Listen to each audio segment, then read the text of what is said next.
and welcome to today's Commonwealth Club World Affairs program. My name is Michael Bolden, and I am Dean of the School of Journalism at UC Berkeley.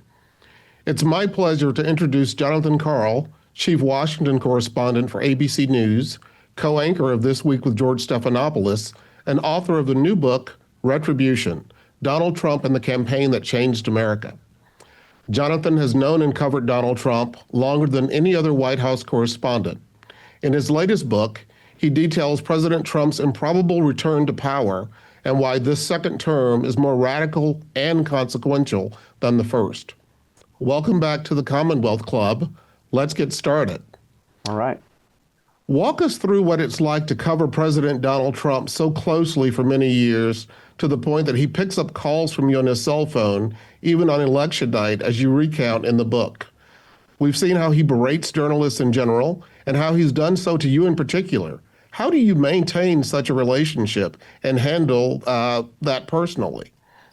Well, first of all, there's nothing else remotely like this. I've had the great privilege, responsibility of covering the White House under 4 different presidents. I've interviewed 7 different presidents. There's nothing that's remotely like this. And it's especially a unique situation, not just because of all that Donald Trump is and the uniqueness with that, but I have known him, as you alluded to, since I was a cub reporter at the New York Post in the early 1990s. So I've known him, interviewed him for more than 30 years. And it's such an unusual experience. It's really what drove me to start writing books. The very first book I wrote was Front Row at the Trump Show, while I was still covering Trump's first presidency. And I wrote that. That was such an all-encompassing job. But I felt a need to get it down on paper because I wanted to be able to describe what it is like, not so much, make an assessment of what you think of Trump and his, I did a bit of that as well, but more than anything, I wanted, people that are going to be studying this era, and I think people will be studying this era for centuries, to have a sense of what it was like to be right there as it was unfolding with a unusual, complicated relationship with the President of the United States. So look, he has been viciously cutting and I would say cruel. I don't know if that's quite the right word, but he has said some very harsh things about me to millions and millions of people on national television. He has also praised me on national television, and he's introduced me to people as, hey, here's the great Jonathan Karl of ABC News, and sometimes that is on the same day.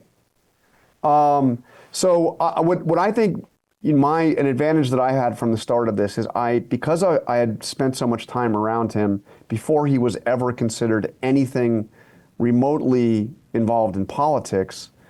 When he comes after me in a big, high profile, intense situation, I never really I don't know, it doesn't really affect me. I just go on and remain focused on what I'm asking, because I think it's because I have a sense, he doesn't really mean that. So, he's saying it. So he's the president. If any other president were to say, you are a disgrace to the ABC television network, you are a terrible reporter, you know it, I know it, everybody knows it. Normally that would really, kind of shake you, but I swear it's never once it's never really actually bothered me. I just ignore it and get on with what I'm doing. How different is he, though, when he's actually talking with you one-on-one, like when you're on one of these phone calls? Does he ever berate you in those conversations, or is he nice to you? Overwhelmingly nice, but he has berated me in those phone conversations. And by the way, that's when you can tell he really means it. Okay. When he's angry at you and the cameras aren't on, that's when you know. So I recount in the book and by the way, this whole practice of calling Trump on his cell phone is actually a fairly recent development. I would talk to Trump a lot over the years, but I would call, and when he was we were just in New York, I would call his secretary, as a woman named Norma Federer, who was practically like a member of the Trump family, but was in the desk, was like his secretary outside his office. I would call her, and invariably Trump would be either get right through or he'd call me back. Sometimes I would get a call from him out of the blue. But, I wouldn't call his cell phone directly. The first time I did that was right after the shooting in Butler. I had the number, but, somehow it doesn't seem like, I don't know, you're a reporter, you kind of go. Anyway, but I called him intending to leave a voicemail message just to say that I was horrified by what happened and relieved to hear he was okay. And he called me back just as his convention was starting that Monday. Called me back as I was sitting next to David Muir at the ABC News booth inside the convention hall. Vance had just been announced as his running mate. The convention had been gavelled in, and here Trump is calling me, and he stayed on the phone with me for almost 15 minutes. Wow. Really unusual. But as the campaign got underway in the fall, I wasn't getting much information out of his campaign staff, so I just started calling him directly, and he would answer like 80% of the time. And most of those conversations, he also, whenever I talk to him, he's also asking me questions, and I think he does this with everybody.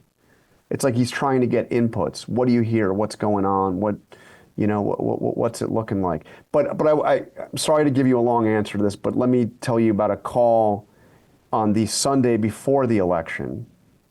At this point, I was talking to him almost every day.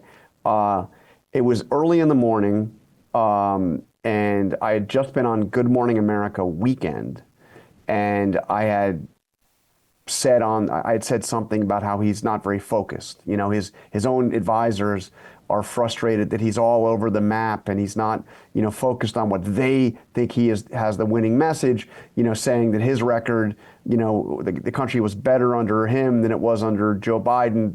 But he was all talking about all kinds of other things. So I called Trump and asked him a couple questions, and then he said, I just saw you on Good Morning, and I got up specifically to see what you were going to say. And, you're just totally wrong. And he was angry about it. He wasn't like yelling at it, but he was, and I said, look, sir, that's the weave. You yourself said it, the weave. You wander from subject to subject. And he said to me, quite, with a little bit of anger in his voice, the weave got me elected president. And then he went out that morning. His first campaign event was in Pennsylvania, and that's where, if you remember, he mused about if somebody was going to try to shoot him again, they would have to shoot through the journalists, because that's where there was a break in the bulletproof glass. And he said, well, I wouldn't really mind that. They could shoot through the fake news. And my colleague Josh Dawsey, who's now at the Wall Street Journal, was then at the Washington Post, has written that Trump's advisor said that he was in a sour mood because of his phone call with me that morning, and that is kind of what set him off in that way. I don't know if that's true, but anyway, that's what Trump advisors told Josh Dawsey. No, it's a great story, though. So have you had a chance to ask him what he thinks about retribution, or has he just volunteered his opinion? Not yet. I did drop a copy off at the White House for him before he went on his trip to Asia. Last time I talked to him was before the cameras. You may recall this. I'd asked him about Pam Bondi saying that she was going to prosecute hate speech, and I asked him what he thought of that, because a lot of Trump's advisors say hate speech is free speech, and he said, well, maybe she'll go after you. You have hate in your heart. So it wasn't a very pleasant conversation, although a minute later he told me, again before the cameras, that I should take my beautiful wife out to dinner in Washington. The weave was alive and well. Yeah.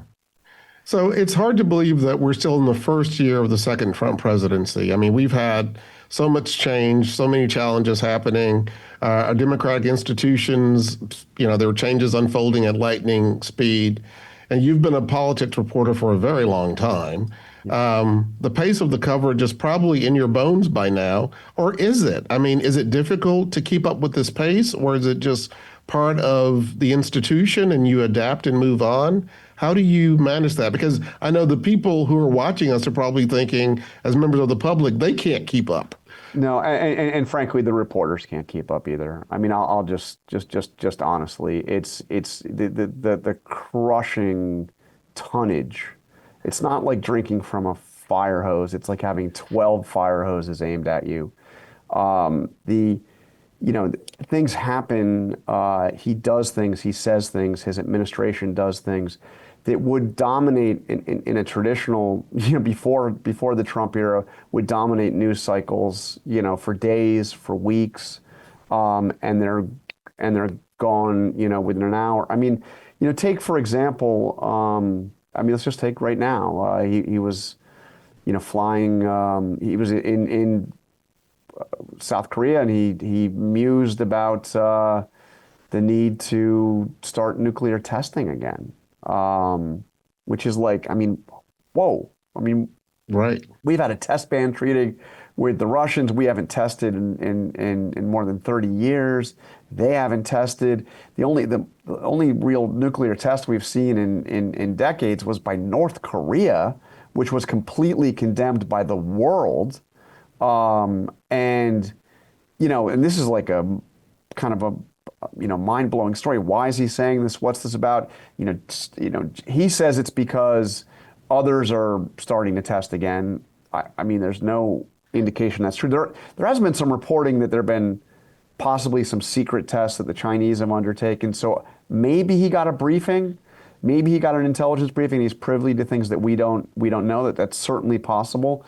But then J.D. Vance comes out at the White House and is asked about it. And he says, well, we have to make sure our weapon systems are working. That's why, we may need to be testing, which is not the reason Trump gave.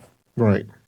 So anyway, this is just one, that story you could imagine being front page news and there being discussion and hearings, but it's like one of 10 things that have happened in the last 24 hours.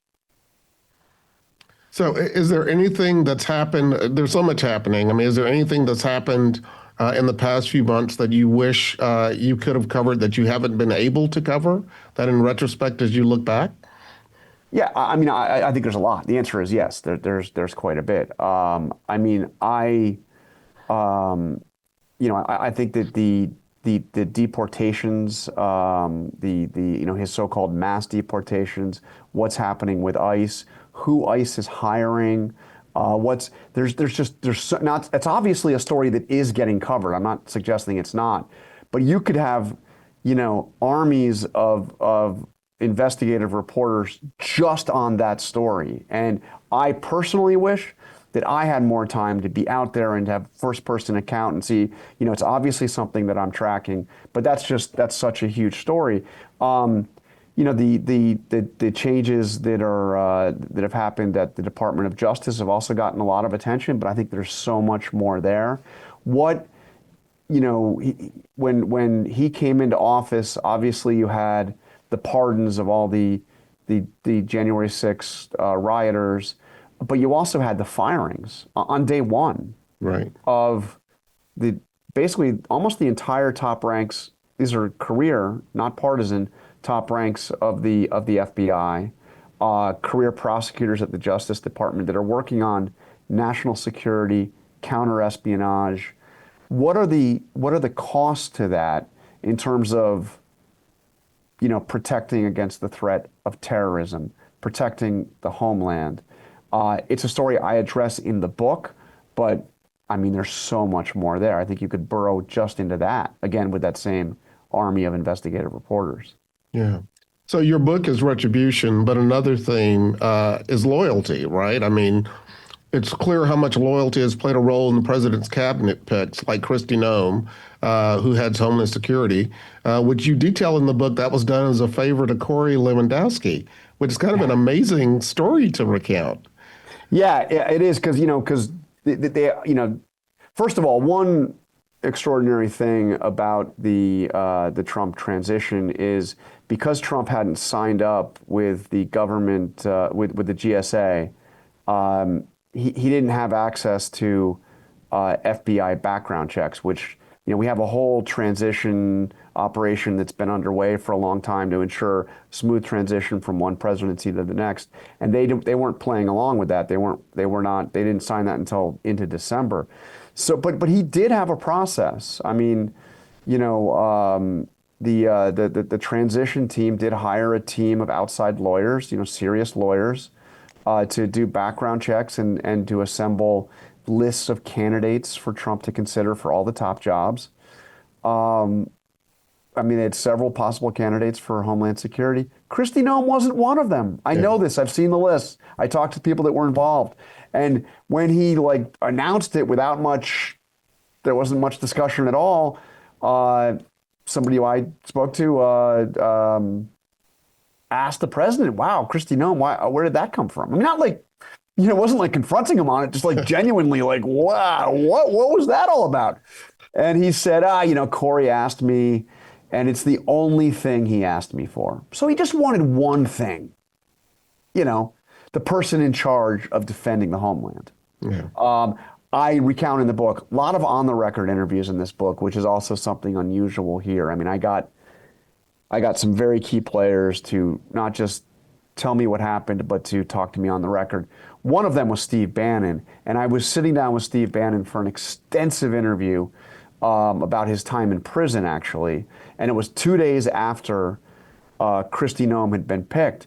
And he was just exasperated. You got to, in the audiobook, I actually put the audio in the audiobook because he's sputtering. He's like, "What? She's in charge of the war on terror, the Secret Service? She has no law enforcement experience. How is this possible?" But what was interesting, and this gets to the loyalty thing, because Bannon is nothing if not a Trump loyalist. He didn't blame Donald Trump. He blamed Corey. He said, how irresponsible of Corey to ask him to do this. I mean, Trump's the one that made the nomination. But yes, extraordinary. And look, the first time he came in, the transition was certainly chaotic. Everything was chaotic. But Trump had barely been to Washington.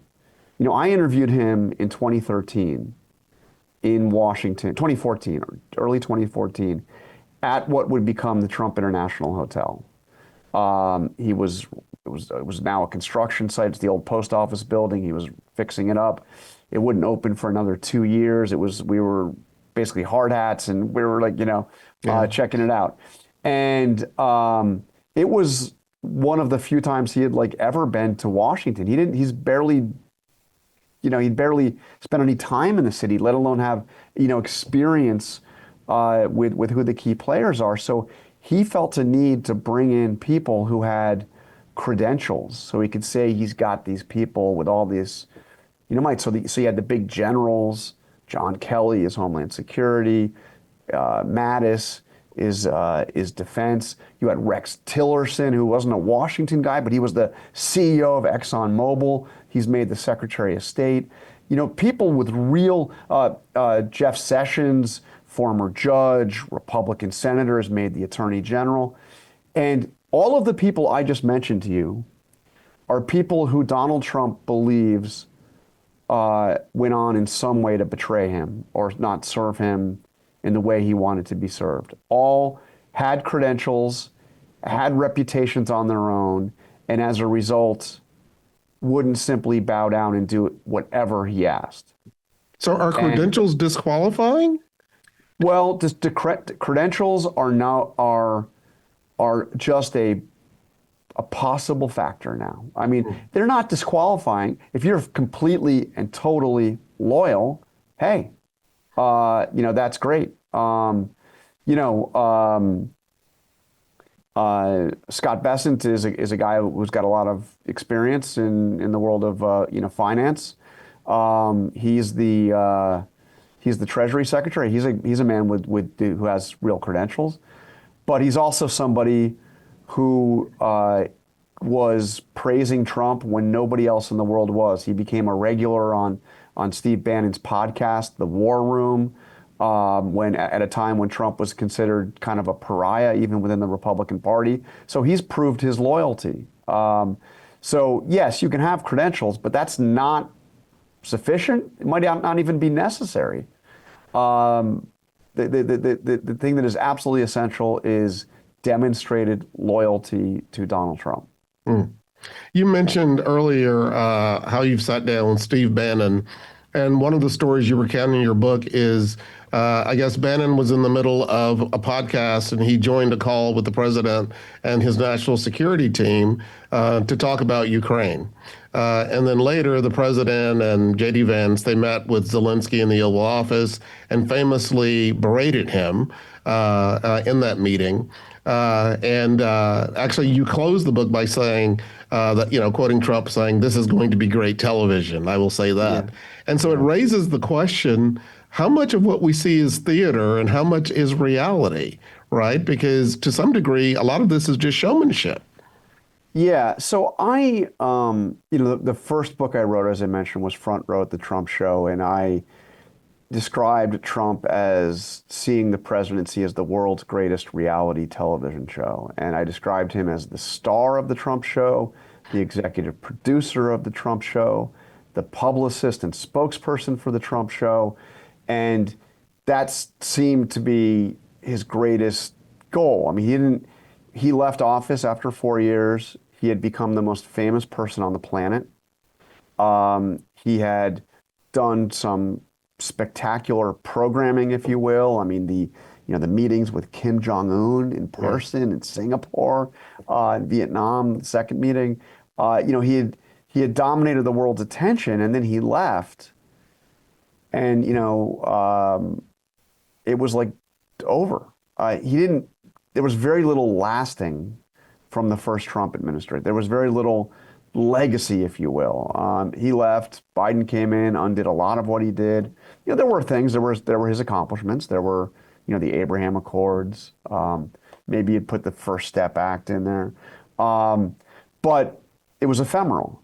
This time, I think it's more than the show. I mean, I think that still is very much, he wants to be the center of attention, but he's clearly trying to have an impact on the country and on the world and to make a play for a legacy. I don't know if mortality hit him, maybe it was Butler or his age, I don't know.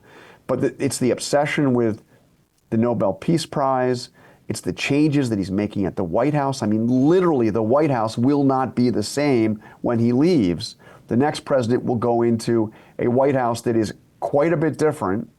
Ballroom, not just the ballroom, because of Trump. Now, they may take the gold off. They may rip up the paving stones in the Rose Garden, but that White House is going to be a different place. I mean, for one thing, there's no East Wing. Right.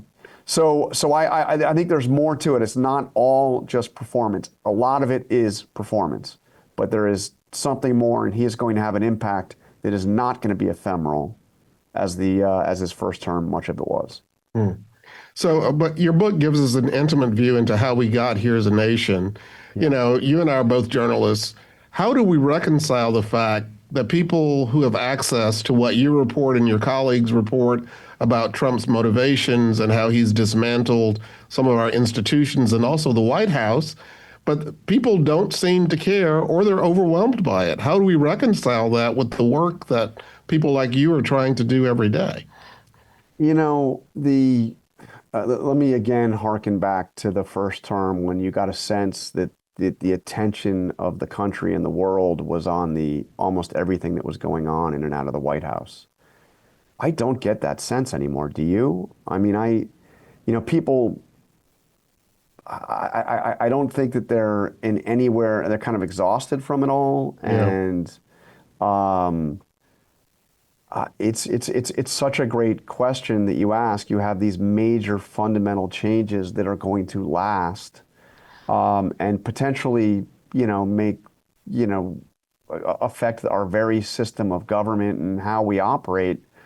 Our politics really fundamentally changing before our eyes, and you get the sense that the people on one side or the other, the people that love it and the people that hate it, are engaged, but the vast majority of the country is, only partly aware of what's going on. I think it's our job as journalists. It's why, again, I wanted to do a book about his comeback is, to kind of understand what this is and be aware of it. And you may be cheering it on or not. You may be horrified. You may think it's the end of our country. But for God's sake, pay attention to what's going on. Yeah. So one of the criticisms that we journalists sometimes get, especially when you write books about things that you also cover, is that, oh, you saved this detail. Why didn't you report this when it was happening? What's your obligation? How do you respond to that criticism? And is there anything you wish you had reported earlier? I'm so glad you asked me that question, because I see that a lot. I especially see it, in the comments on social media. I've seen it with every book. I understand why people say that, be like, oh my God, if you had only reported this at the time, it could have affected things and maybe we wouldn't be where we are. It's a fundamental misunderstanding of what happens. So first of all, I believe that my books, I'm very proud of my work for ABC News, and it's frankly, that's what pays the bills, by the way, not the books. And it's supremely important. I had an email from Bob Woodward when I'd given him an early copy of the book. He made some very generous and complimentary comments about it, and Bob is usually not very effusive about anything, let alone. I used to work with him, so yeah, yes, I know. Yeah, and he said to me, doing a book is the only way to really get at what is going on. Newspapers, television, you do it, it's gone the next day. You understand the difference here, which is why you've put in the effort and why you've been successful at it. I find things out, not because let me back up. The news you find in this book, the revelations, and there's a lot of them in here. There's a lot of stuff that people were not aware of. I find that stuff out not because I held it for my book, but because I was writing a book. So when you write a book, when you're working on a book, you go back to events, usually long after the fact. It's not like I held stuff that I knew it was going on, for God's sake, no. But I keep a journal of everything that's happening when I know I'm doing a book, like over this course of this campaign. And part of what I write, because covering a campaign is all encompassing. It is you are busy like virtually every minute of the day. But at the end of that day, I write questions that I have that I couldn't get answered, and things that I was suspicious of, or things I thought bared further inquiry, and then I go back and I try to find out what I can learn. So, that's the in-depth reporting process. Also, when you're writing a book, you can talk to people who won't talk to you in real time. They're not going to talk to you as the news is breaking at that moment. But whether it be for trying to get their place in history and make sure that they're understood, or whatever their motivations are, I can get people to sit down and talk to me after the fact that won't talk as the news is breaking. I'll give you an example. I had a long interview with Nancy Pelosi in October. I had told her I'm working on the book, and I wanted to talk to her on the record. I knew that if I talked to her on the record and the campaign is happening, it's going to be kind of useless, because it's just going to be, everything is colored by trying to get the result that she wants. If I talk to her after the election, also whatever she says could be colored a little bit by what happened in the election. So I said, I will talk to you, and the whole conversation will be embargoed until the next president is sworn in. Now, that was a absolutely illuminating conversation. You'll see quotes of it in the book. I wasn't holding. I mean, I guess in that sense, I am holding, but I wouldn't have had that conversation if I wasn't doing the book. That conversation would not have happened. I had a similar conversation with Hunter Biden in October, after his father had dropped out again, but before the result. Like almost 3 hours, just going over everything. He was talking to his father almost every day during that period when Democrats were trying to get him out. and he knew things, and and I wanted to get while the memory was fresh, but this wasn't anything that was going to affect the outcome of the election. And I'm not holding something. Again, I'm getting access to something that I wouldn't have had access to if I wasn't writing a book. Yeah, the Hunter Biden stuff is interesting because especially his anger at President Obama, I think, was one of the things that came through in your book. Are there any other revelations that you'd like to draw attention to from what you learned talking to Hunter Biden? I just thought that entire line of questioning and those revelations were just interesting to help fill in the blanks of what was happening. Yeah, Hunter was actually fascinating. You know, I mean, obviously, as he would be the first person to tell you, he's a deeply flawed person. He's an addict. He's, you know, I mean, everything he's ever done, and he's done things, you know, that are beyond what most people have. It was out for the world to see when his laptop was put out there. So he's a very interesting, he's a very intelligent guy. He's been through hell. He's made massive mistakes. What I thought was interesting is to talk to him as an advisor, a political advisor to his father, which is what he was. He wasn't just he wasn't just a son. He was somebody who was advising the president and advising the candidate on what to do. And one of the more interesting things he told me is, I was like, well, what about the decision to run again? When was that made? I mean, that is the fateful decision of the Biden presidency. Might be the biggest mistake he ever made. I don't know, the Bidens will never actually see it that way, but certainly a lot of people do. And Hunter said, we never really had a discussion where the decision was made. He's like, the machinery just went. And then I went back to people in, actual White House advisors, and the same thing. There was never a meeting where, this is the most consequential decision, arguably, that Biden made. And it just kind of happened. It wasn't like, what are the pros and cons? Should we get out? I mean, obviously they had that conversation in the days before he dropped out, but they never had the conversation about, should we go for a second term? Well, that was very revealing. There's also some really searing personal stuff that I don't think has gotten any, and the book's thankfully has gotten a lot of attention. I've been able to do a range of interviews. People have written about the book, but nobody's zoomed in on the interpersonal dynamic with the President of the United States so worried about his son, so worried that he would revert to his addiction. Talking to him every day, not just as an advisor, to get his advice and discussion, but because he was worried about him. And there's a scene in the book that I described that Hunter had talked about in his memoir, where he goes to see his father. This is about a month or two before Biden announces he's running for president.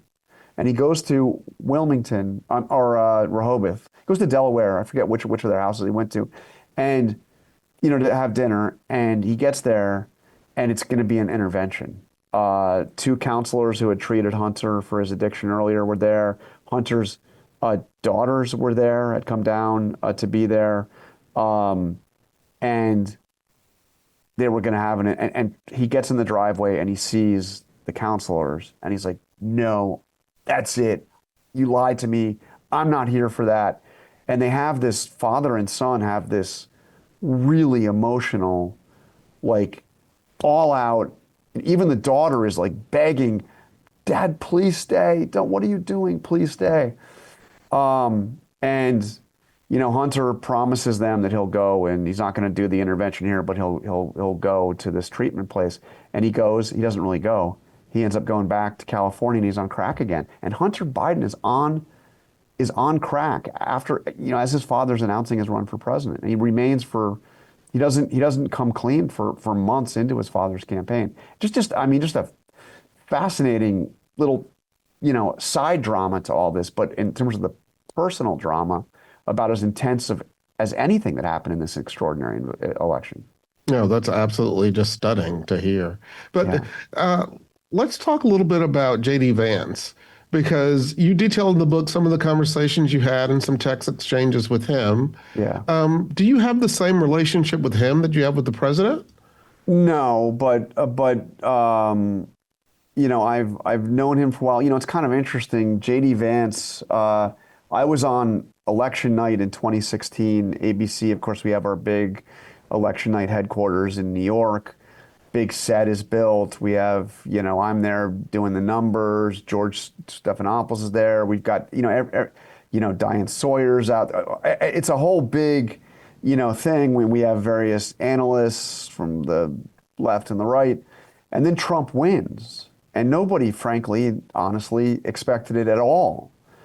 And we looked around the whole place, and we're like, we don't really have anybody that can explain to us the Trump voter and what just happened here.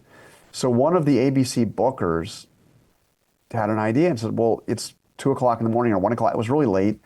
Let's call JD Vance. He was living in New York City at the time. He was living in Manhattan. And he had written Hillbilly Elegy. He was not a Trump guy. Remember, he was a Trump critic, huge Trump critic. But he had written about, a big part of the Trump voters. And he came on set and sat right by me. That was election night 2016. So, I've interviewed him several times. He was accessible over the course of the campaign. We did have some of those text exchanges, one where he was quite critical of an interview I had done with Tom Cotton. And I wrote him back, and I thought, actually, there was a point that he raised that was entirely legitimate, and I said that. We had a very contentious interview after he became running mate. But, it's always, it's cordial afterwards. But no, it's not quite. I don't, I wasn't calling JD Vance as much as I was calling the guy at the top of the ticket. Fair enough. Do you think Vance may actually be the nominee? Well, so there's the two-part question, right? Yeah. Do you think, is Trump serious about trying to somehow run for a third term? And then the question becomes, if that doesn't happen, which, this is America, hopefully it won't, will JD Vance be the Republican nominee? We do have a 22nd Amendment, so you can't run for a third term. Trump did muse once at another Zelensky meeting when somebody asked Zelensky when he's going to do a presidential election in Ukraine, and Zelensky said, "Well, we can't have an election while there's a war." And Trump chimed in, "Oh, really? You can't have an election." So, I mean, who knows? It's hard to imagine how Trump cedes the spotlight, but no, I think that his talk of running again is something he does to, get people riled up. I don't think it's serious. Is JD Vance the guy? I asked that question, as you can imagine, a lot, and a lot of people around Trump, not just at the White House, but in his movement, will say, yeah, he's the most likely. Obviously, Marco Rubio is on that list. Trump himself, I have known has gone and quizzed people. Who do you think, JD or Marco? JD or Marco? But we are less than a year into this. I mean, where does this go? Where's the economy in a year or so? Are we in a crisis of some kind, or are we in the golden age that Trump says we're in? I mean, who knows? Where are we? If we're in a crisis of some kind, there may be a real desire to move in a very different direction. Maybe it's neither of those two. But I just what I can't quite get as well as I know Trump and as much as I've covered him, I think I'm 1,500 words in, 1,500 pages in now in books on him. I have no idea how he simply says, okay, it's yours now, JD, attention's on him, or Marco, or whatever. I don't know how that happens, but that would be an extraordinary thing, right? Because he's yes. such a big personality and so consequential. How does he cede any of the spotlight to someone? On one hand, he'll love the Apprentice style. Everybody has to come, and and his endorsement's the thing that's going to matter. He'll love all of that. But then, how does he go to think about this? How does he go to a Republican convention that's not about him? Right. Well, and part of The Apprentice is being able to tell someone that they're fired. Fired, yes. And that's the part he likes, let's face it. Oh, goodness. So, in your postscript, though, you're actually pretty hopeful because You actually say that for all the upending of things that have happened, you actually don't think that this is the end, right? I mean, and I read that and I thought, what is the basis for Jonathan's hope here? How do you assuage the fears of the everyday people who are watching this at a distance in places like the Bay Area and fearing the worst? First of all, it's kind of funny that a sign of our times that what I said could be described as hopeful, and I appreciate that you say that, because what I say is I don't think that he wants to become this, dictator of America. I don't think he wants the responsibility and the weight and everything that goes with that. I think he wants to muse about it. He wants to talk about it. He wants to suggest. But I don't think, I think that he is still at his core motivated by the attention, not so much the absolute power. He doesn't have that much of an interest in exercising absolute power. He does it in the places, certainly, demanding his Justice Department, which is really what happened, prosecute Comey and Tish James, pushing his Department of Homeland Security to do these raids and these mass deportations. But then he's off to something else, and then he's off to something else, and it's not like this. So I don't know.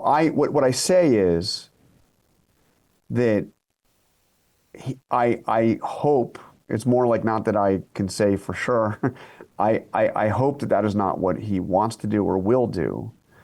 But given all that he has done, he has provided a roadmap for somebody to completely destroy American democracy. How it can be done, how the levels of power can be twisted, how he can undermine our system of checks and balances. He has shown every detailed way that this can happen. And our system is much more fragile than I think any of us realized. Actually, the place that I first saw that was actually on January 6th. And it was not so much that day, but it was on my reporting in the aftermath of it. I wrote a whole book about betrayal, about Trump's betrayal of American democracy and his attempt to overturn that election. And obviously, one of the centerpieces of all that was trying to get Mike Pence to use his power, which he didn't really have at all, to overturn the presidential election and certifying the ceremonial job of certifying the votes. And what I did is I went and I spoke to real constitutional experts, including real conservatives, by the way, about what, first of all, could Pence have actually done that? And the answer is pretty much uniformly, no. He has no constitutional power to overturn a presidential election because he happens to be presiding over the Senate while they're counting the electoral votes. But then the second question was, well, what happens if he tried it? Well, entirely unclear if anybody would have the power to stop him. Yeah. Entirely unclear. And that's the way our system works. At the root of it, it depends on those in a position of power and responsibility to act with responsibility and respect for the rule of law. So we are in perilous times. I don't mean to suggest we're not. We are definitely in perilous times. Well, because one of the things I thought was kind of chilling, and we've seen this, I think, in other venues too. So you described when Trump goes to North Carolina and he's speaking to the gathering of the military, and there are people in the military, some of whom are wearing MAGA hats. There's, MAGA merchandise being sold there, and the crowd was distinctly political and had been chosen based on political leanings. And this is for our military, which, as you say, is supposed to be apolitical. What does that mean for the fate of our democracy? Well, I described that scene at Fort Bragg as, a particularly chilling for anybody who fears that Trump is going to do what he suggested at various times and, basically become dictator Trump. I mean, he said dictator for a day. But here you have him in a military rally unlike anything we'd ever seen in American history. I covered the Pentagon for several years during the Iraq War.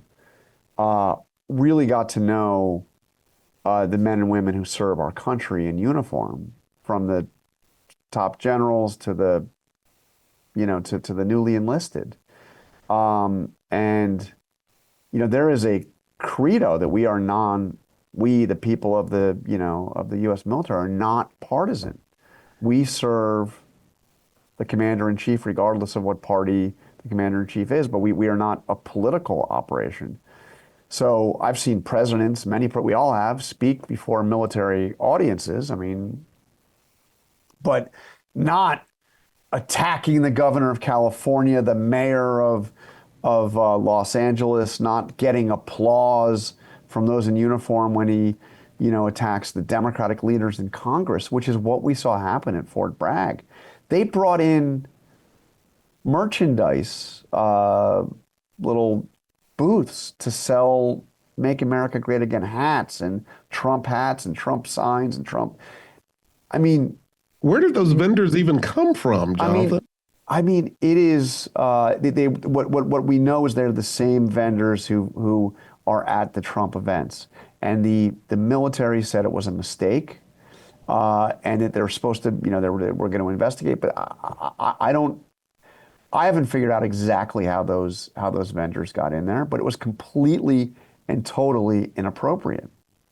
And, and then you have, that's Fort Bragg earlier this year, and then you have, the Secretary of Defense, or what is he, Secretary of Defense, call in all these general officers, the top military officers, and attempt to give the same kind of a rousing speech. Trump is there as well.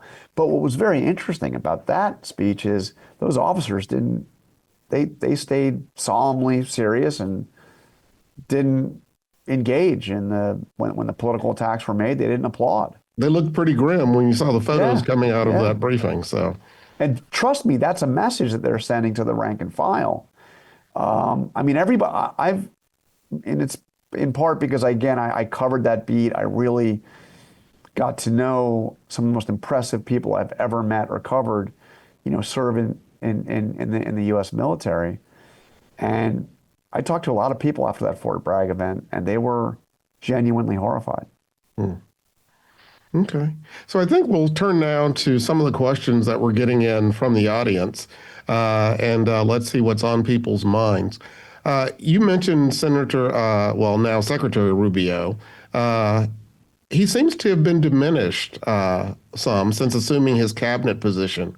What are your thoughts on what's happening with Secretary Rubio and his ambition, actually, that he might actually be president one day? Yeah, I don't know if I would agree that he's been diminished. I guess everybody who's not Donald Trump is in some way diminished because he is the complete and total figure of the Republican Party. So, Mike Johnson is Speaker of the House, but it almost seems like, he's, on the Trump staff. The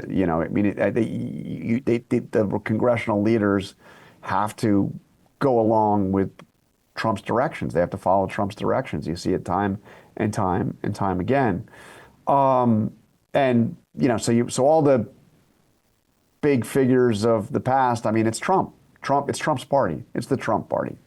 But Marco Rubio is, like Henry Kissinger, both the National Security Advisor and the Secretary of State. He's very much part of the major initiatives that are what Trump is obsessed with right now, and most of his energies are focused on the international front. I think a lot of what you're seeing with the efforts on Venezuela and the gunboats and attacking these boats and all that. I think that the Venezuela policy is in a big part a Marco Rubio policy. And if anybody asks Trump who his successor is, do you think do you think J.D. Vance can replace you? The first words out of Trump's mouth are almost invariably, Marco's great. Marco's great, and JD's great. I mean, so I mean, Trump, if nothing else, likes to interject him. So maybe that's to keep JD Vance in his place. But I would say yes, I agree, diminished, but just in the sense that every Republican is diminished in the sense that Trump is the dominant figure. But I still think among those Republicans that are not named Trump, Rubio is still very much, upper echelon. Okay. So another viewer asks, and talk about being diminished, how did President take so much control over the U.S. Supreme Court? They do seem greatly diminished in this era. Well, the Supreme Court is interesting. I mean, on one hand, the immunity decision that came out, was it the end of June or early July of last year, paved the way for Trump, among other things, to be the most, I think, powerful president of our time. Basically a get out of jail free card for almost anything remotely tied to his. So that was certainly ceding a lot of power to Trump, and they've shut down several lower court decisions that were difficult for Trump. But they've also I think made it clear at times that they're not going to do exactly Trump's bidding. And most famously, when Trump, in his last-ditch effort, went to the Supreme Court to through those Republican attorneys general to overturn the election, and the Supreme Court was 9-0 no. And I think here's the one to watch. And this will be the test of the proposition of the base of that question. November 5th, mark your calendar. That's when the Supreme Court will hear the case about the tariffs. And are Trump's tariffs constitutional? I think there's a very real possibility that the court knocks those tariffs down. We'll see. I'm not a lawyer. But look, Donald Trump is imposing tariffs. He's making trade deals. He's doing it all on his own. As I think everybody on this call knows, everybody here, the power of taxation, of duties, is Congress's. It's not the president's. And you and I have all covered and pay attention to, all the major trade deals over time, whether it be NAFTA or TPP or the U.S. Mexico-Canada Free Trade Agreement. All of those things had to go through Congress. Well, one of them didn't, that I just mentioned, but they all had to be approved by Congress. So how's he doing all these? I mean, he's just taking this power and he's using it by citing a statute that has to do with sanctions and really doesn't even mention the word tariffs.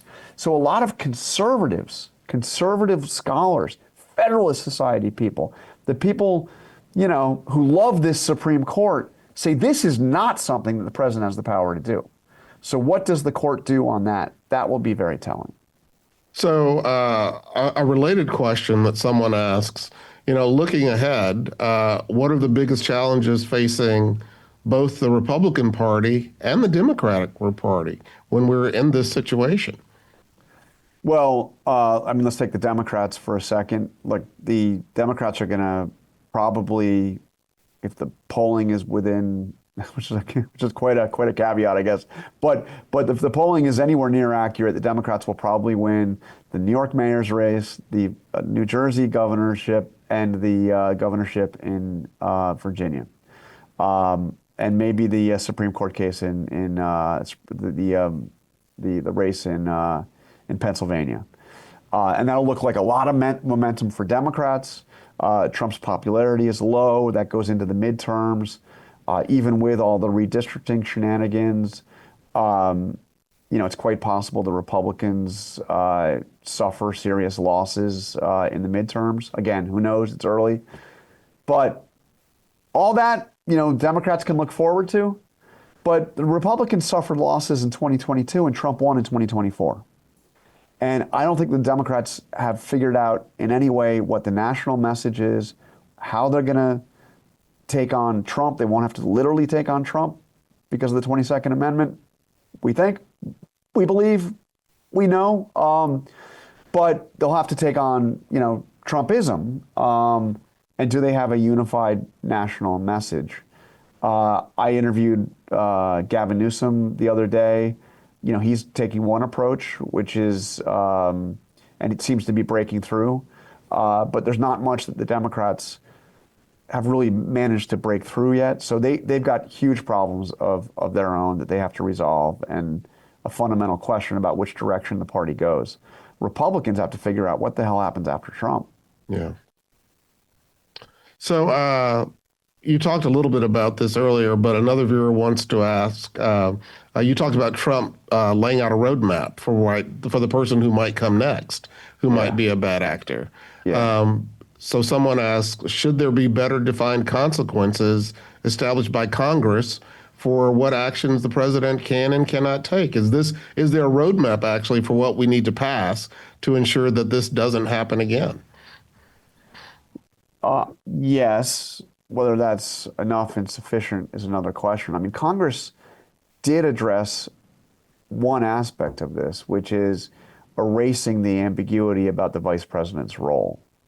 So Congress did clean up the statute from the 1870s, I believe it was, the Electoral Count Act, which was kind of, left this ambiguity where people could somehow argue that the vice president could do what Trump was asking. So that's been cleaned up. But look, it's really a fundamental question. If a president decides to defy the law, if a president decides to defy a judicial decision, who enforces it?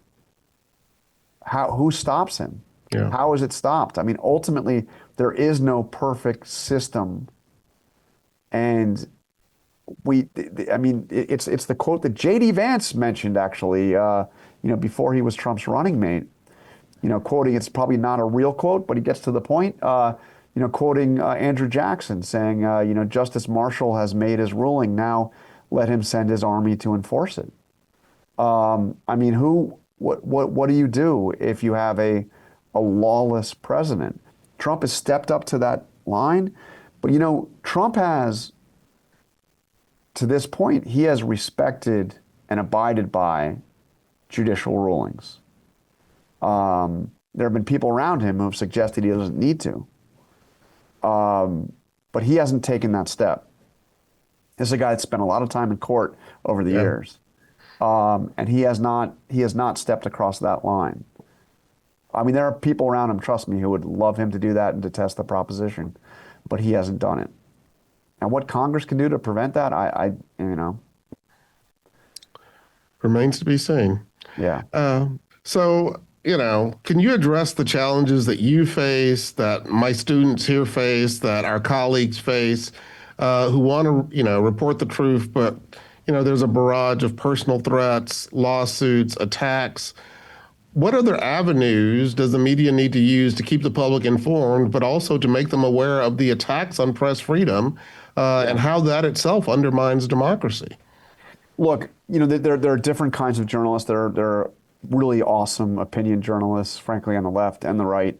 But I think that to your students particularly, the idea of we need good journalists who are dedicated to seeking out the truth, and who do not take sides and can demonstrate and gain people's trust by showing that they are using the same principles of fact gathering and respect for the truth, regardless of who they're covering. And I would just really encourage your students to, you have to have a thick skin. You've got to have a really thick skin, and you've got to, defend your colleagues, and you've got to, but, don't allow anybody to portray you the way, frankly, people around Trump and Trump himself have tried to portray the press as the opposition party. We are not the opposition party. When I say we, the people that are in this category of trying to be objective as far as we can, journalists, fact-based journalism, show it can be done and do it without fear or favor. So this is an unfair question, but one of our viewers wants to know. So, what do you think will be the most consequential Trump act in his second term? And we have to remember, we still have years to go in this. We're not even at the end of year one. Um, the most consequential act may be how he leaves office. So we Yeah. may be a far way off to see. Okay. Um, so someone else asks, you cover the news for a major network. You've done it for a long time. What's the best part of your job, and what's the most challenging part of your job? The best part of my job is to watch history unfold from a close vantage point. And I'm still, as much as I've done this, I am still, in awe of our system, of being able to walk into the Capitol, being able to walk into the White House. That's the best part. Being able to my job every day is to learn something new. And I get paid for that. I mean, it's amazing because I would do that no matter what. That's the best part. The hardest part is, your life is never really your own. I mean, heaven help you if you try to plan, events, personal events, and all Yeah, that. It can be, and I've learned to step back when I need to, but that was not something I always realized early on. okay. Another viewer asks, what's the best piece of professional advice that you've received, and who was it from? Um, I worked at the New Republic just out of college for a year long position, and there was a senior editor named Fred Barnes, and um, I had thought I wanted to be like a columnist and a pundit. I'd seen like the McLaughlin Group, and I wanted to get out there and tell everybody my opinion and do my thing. And he said, "Look, you can do that all someday, but people will only care if you bring them facts. So you should go out and just be a journalist and, don't be a pundit. And you can do that later in your life." So I went and been, and I followed that path, and I never really turned away from it. And I'm glad I did that. I wouldn't, to me, I thought the end all and the be all was to have like a, twice a week column in a newspaper. I thought that would have been the greatest thing I could possibly do. And that's a great thing. Don't get me wrong. But I went in a very different direction, and I'm glad I did. That's great. So we've reached the point in our program where we have time for one last question. And I guess maybe you're taking notes on this. Now that the book is out in the world and there's an extra is there an extra chapter, story, or interview that you wish you could have included in this book? We'll assume you're already working on the next book. Yeah. But is there Yeah. something you wish you could have included in this one? I actually feel really, really good about where it ended and how far I got. One of the things you're fearful is once you turn in the manuscript and the final edits are made, will events happen that just make it all completely overcome by events, or that didn't happen. If anything, I mean, it's called retribution. It came out, things unfolded just as I was kind of describing in that final chapter. I guess if there was one thing, this is relatively minor, but you've read the book, that you refer to that Fort Bragg description in my postscript, that speech at Fort Bragg. It would have been great to have been able to include that Hegseth and the reaction of the generals. So I'll put that that would in have the been, yeah, next edition. It could have been. that would have been great. Yeah. Actually, I'll sneak in one last question because, of course, I can't help but notice the book cover over your shoulder, and I kept Yeah. staring at it. So, was that a no-brainer for the cover, the photo from Butler, or were there other discussions about what was going to be the cover of this book? It really kind of was a no-brainer. I mean, I considered some other stuff, and some people, by the way, have criticized that. They said, "How could you put that picture on there?" There's, yeah, I mean, there are a lot of people in the country that think that it was all staged. I mean, that is not the case, by the way. It really wasn't. I mean, I know things are very hard to believe in this world, but that was not staged. I mean, it looks. First of all, you tried to stage it, you wouldn't have been able to do it that good. Right. I mean, but to me, it was a defining image of that campaign, and frankly, after that assassination attempt, I think that the results were kind of locked in. Fair enough. Okay, well, I think we will have to leave it there. Our thanks to Jonathan Karl, author of Retribution, Donald Trump and the Campaign That Changed America. We encourage everyone to pick up a copy of Jonathan's book at your local bookstore. And if you'd like to watch more programs or support the Commonwealth Club's efforts in making virtual and in-person programming, please visit commonwealthclub.org/events. I'm Michael Boldin, Dean of the UC Berkeley School of Journalism. Thank you, Jonathan, and take care, everyone. Thank you.